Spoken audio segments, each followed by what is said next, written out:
Little status update. It's been a while since I posted anything. I've been busy working on other stuff. The Stifler braces, or not Stifler braces, the Mirrorlat torque boxes are in complete. I'm going to seam seal it here and obviously all around this, but the mini tubs are fully welded in. On a convertible, you have to make some reliefs here and here where the convertible rack is going to lay down on both sides. If not, it'll stick way up and you won't be able to put your boot cover on it. So that was a little bit challenging.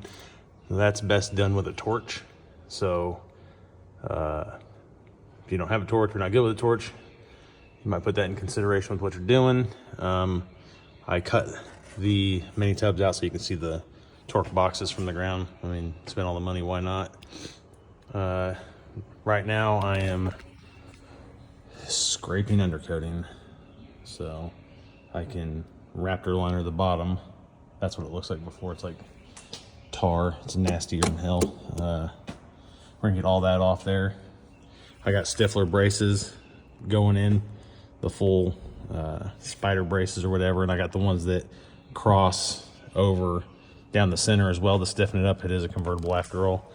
The top is done and on. It does work. I need to finish welding in the modified seat tray, if that's what you want to call it. I'll get video of that when I'm doing that, but right now I'm trying to get the bottom cleaned up. I'm gonna roll the quarters as well. I did cut this bracket out on accident, so I gotta put that back in. But the wiring's in the way up there, so I haven't done it. It should have looked like this. That's where the seat back goes in from the inside, bolts in, or screws in really, to that. So, other things we've been doing, we kind of wanted to get the lower tubular radiator support bolted in really, but get the little brackets mocked up. We made these brackets to hold the heat exchanger for the supercharger, and then we made these little brackets here to stiffen everything up. We had to modify for the air conditioning. We had basically had to make everything like more compact. That way this would clear. Also, I made these little angle brackets and they wrap up over the top. I don't know if you can see, but they wrap over the top. I'll weld those in solid once we get that all the way off there. But we're doing a GT swap on it. Let me lower it down. All right, now I got the car lowered down. So yeah, we put in, instead of doing the Scott Rod panels, I went with the LMR smooth panels because I'm not really gonna smooth the entire firewall out, so I don't want it to look too custom, if you will. I want it to look just like you've done something, but you can't really put your finger on it. The other thing we have done is we kind of came up with the idea of making these closeout panels. So I'm not gonna weld them in. I'm gonna bolt them in. This is just a mock-up one. We'll probably have to fix it because we kind of cut it a little screwy. But I want to do a sway bar relocation bracket, but they don't make a billet one that you can put on here that's bolt in. The only one that I found is the LMR one, so I got one for a 99 to 04, and I'm going to